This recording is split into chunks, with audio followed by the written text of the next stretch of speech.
एक गरीब बाप ने अपने बेटे को कलेक्टर बनाने का सपना देखा था। बेटे की पढ़ाई के लिए उसने खेत बेच दिए, गहने बेच दिए, यहाँ तक कि जब बेटे की आंख की रोशनी चली गई तो उसने अपनी एक आंख तक दे दी। लेकिन जिस बेटे को उसने अपनी एक आंख देकर नई जिंदगी दी थी, वही बेटा एक लड़की के प्यार में पड़कर अपनी पढ़ाई, अपना सपना और अपना पिता की सारी कुर्बानी भूल गया। और फिर एक दिन ऐसा आया जब उस पिता को अपनी सबसे बड़ी गलती का एहसास हुआ। एक छोटे से गाँव में रामदास नाम का गरीब किसान रहता था।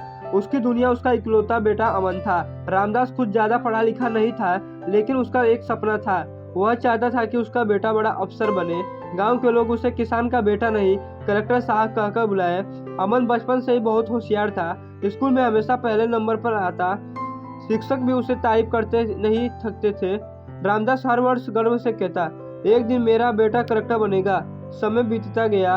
अमन कॉलेज पहुंचा। अब उसका पूरा ध्यान यूपीएससी की तैयारी में था। वह दिन रात किताब में डूबा रहता। दोस्त घूमते थे, मौज करते थे, लेकिन अमन सिर्फ पढ़ाई करता था। रामदास खेतों में दोगुनी मेहनत करने लगा ताकि बेटे की कोचिंग फीस भर सके। कई बार खुद भूखा सो जाता, लेकिन बेटे की किताब कभी कम नहीं होने देता।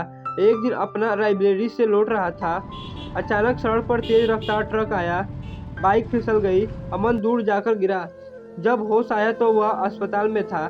डॉक्टर ने बताया दुर्घटना में उसकी एक आंख बुरी तरह क्षतिग्रस्त हो गई है। अमन टूट गया। उसे लगा अब उसका सपना खत्म हो गया।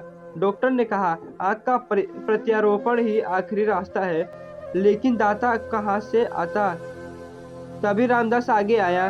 डॉक्टर साहब, मेरी आंख ले लीजिए। अमन रो पड़ा, नहीं पिताजी। लेकिन रामदास नहीं माना। कुछ दिन बाद ऑपरेशन हुआ। रामदास ने अपनी एक आंख बेटे को दे दी। ऑपरेशन सफल हुआ। अमन सिर्फ देखने लगा। गांव में सब लोग रामदास की तारीफ करने लगे। रामदास खुश था। उसे लगा उसका बेटा अब पहले से भी ज्यादा मेहनत करेगा। लेकिन किस्मत ने दूसरा मोड़ तैयार कर रखा था। नई कोचिंग में अमन की मुलाकात निशा नाम की लड़की से हुई। निशा खूबसूरत थी। धीरे धीरे दोनों दोस्त बन गए। पहले सिर्फ बातें होती थी, फिर घंटों फोन चलने लगे। फिर पढ़ाई का समय कम होने लगा। रामदास को बदलाव दिखने लगा, लेकिन उसने कुछ नहीं कहा। उसे भरोसा था कि उसका बेटा समझदार है।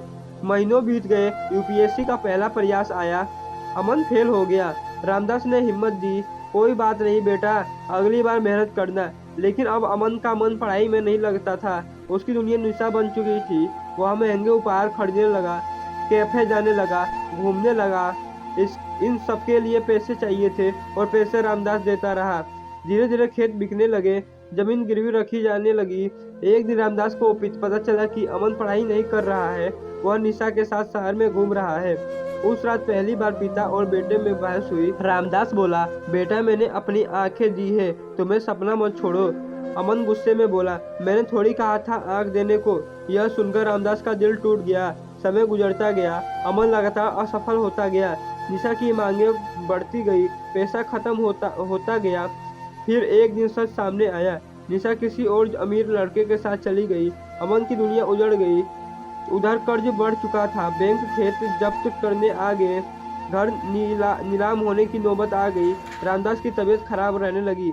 एक आंख पहले से ही गायब हो चुकी थी, अब बीमारी भी बढ़ रही थी। अमन पहली बार आईने के सामने खड़ा हुआ।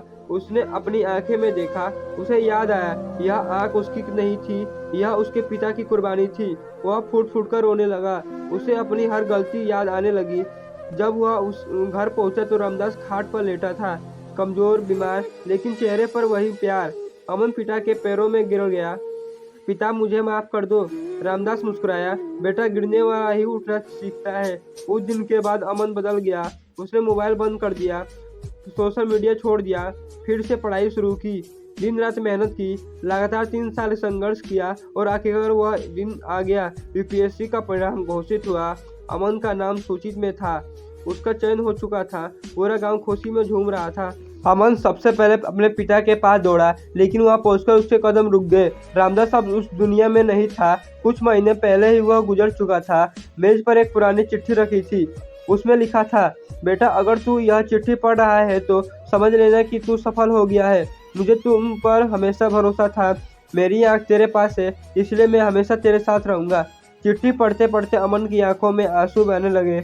वह आसमान की तरफ देखने लगा। उसे लगा जैसे उसके पिता मुस्कुरा रहे हो। माता पिता की कुर्बानियों की कीमत कभी नहीं चुकाई जा सकती। जो लोग उनके त्याग की कदर समय रहते कर लेते हैं वही जीवन में सचमुच सफल होते हैं। तो दोस्तों स्टोरी यहीं खत्म होती है। अगर आपको इस स्टोरी से दिलचस्पी है तो ऐसी स्टोरी आपको देखना पसंद है तो हमारे चैनल को सब्सक्राइब करके वीडियो पर एक लाइक कर देना।